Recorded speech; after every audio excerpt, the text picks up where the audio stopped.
Bismillahirrahmanirrahim. Assalamualaikum warahmatullahi wabarakatuh. Perkenalkan, saya Samsifar dengan NIM 191410971 angkatan 2019 semester 4 program studi pendidikan biologi di Universitas 19 November Kolaka. Kali ini saya akan menjelaskan atau mempresentasikan mengenai sistem pencernaan pada manusia.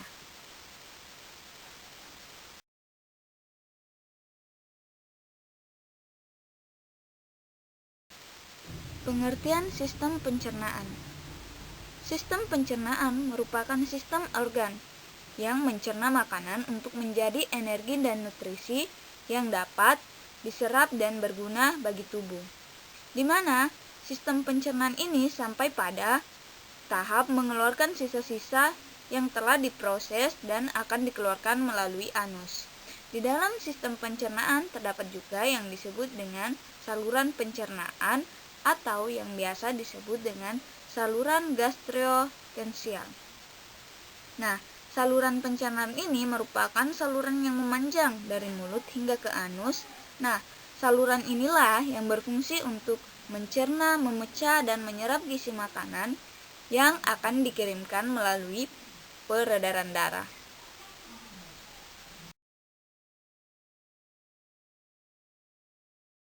Oke, selanjutnya proses pencernaan makanan.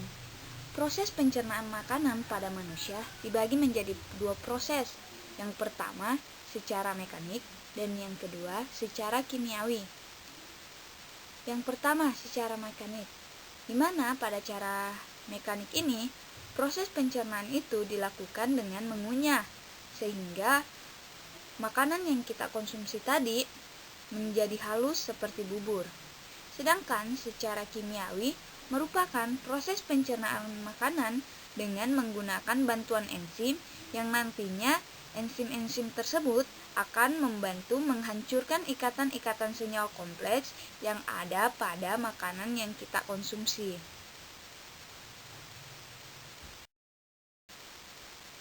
Oke, selanjutnya kita akan membahas tentang organ sistem pencernaan pada manusia.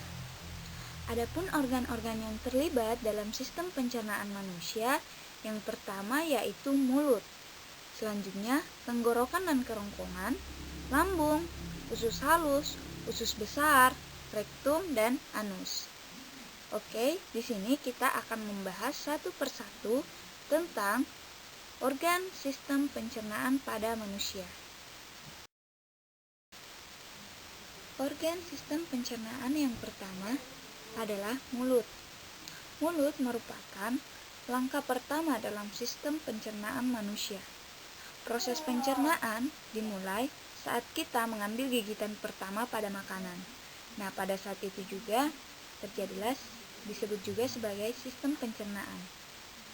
Seperti yang kita lihat pada gambar, bahwa di dalam mulut terdapat bagian-bagian seperti lidah, gigi, dan air liur. Nah, bagian-bagian tersebut membantu proses pengunyahan agar makanan lebih mudah dicerna. Sedangkan air liur yang terkandung di dalam mulut mengandung enzim yang berfungsi untuk memecah molekul makanan agar mudah diserap oleh tubuh.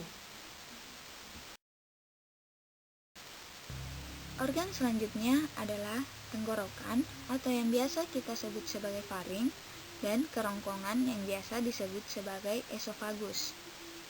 Faring merupakan jalan yang dipakai makanan untuk mengarah ke esofagus. Di tenggorokan terdapat epiglotis yang bekerja seperti pintu yang dapat membuka dan menutup sesuai dengan kebutuhan. Nah, mungkin ada yang bertanya, apa sih gunanya epiglotis ini? Nah, epiglotis ini berfungsi untuk menangkal makanan melalui jalur yang sama, sehingga itu tadi bekerja seperti pintu yang dapat membuka dan menutup sesuai dengan kebutuhannya untuk menghindari kesalahan pemasukan jalur makanan. Selanjutnya adalah esofagus.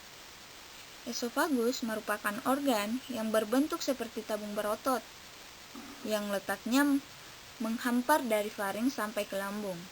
Di esofagus terjadi gerakan peristaltik, yang dimana gerakan meremas-remas berguna untuk mendorong makanan menuju ke lambung.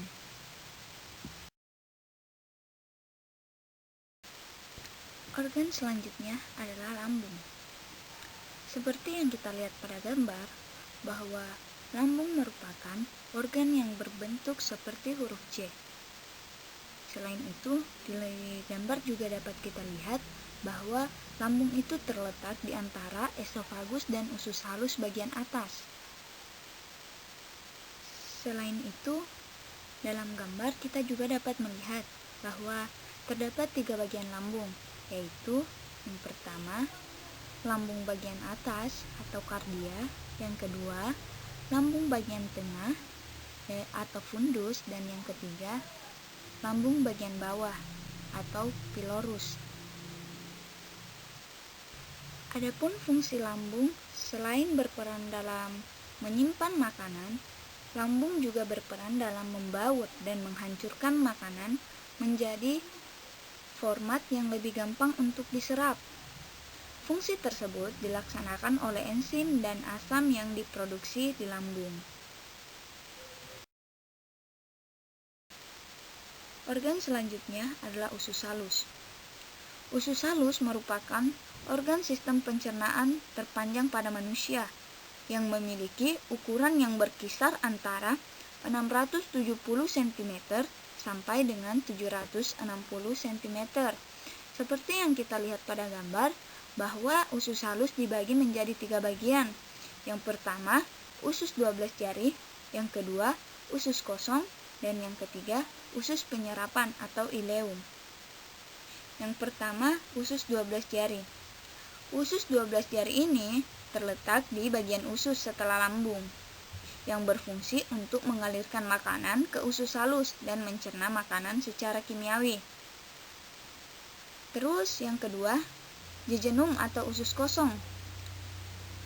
Di usus kosong terdapat jonjot-jonjot usus yang disebut dengan villi, yang berfungsi untuk memperluas permukaan usus untuk penyerapan makanan, di mana hampir 90% penyerapan nutrisi terjadi di bagian usus halus ini.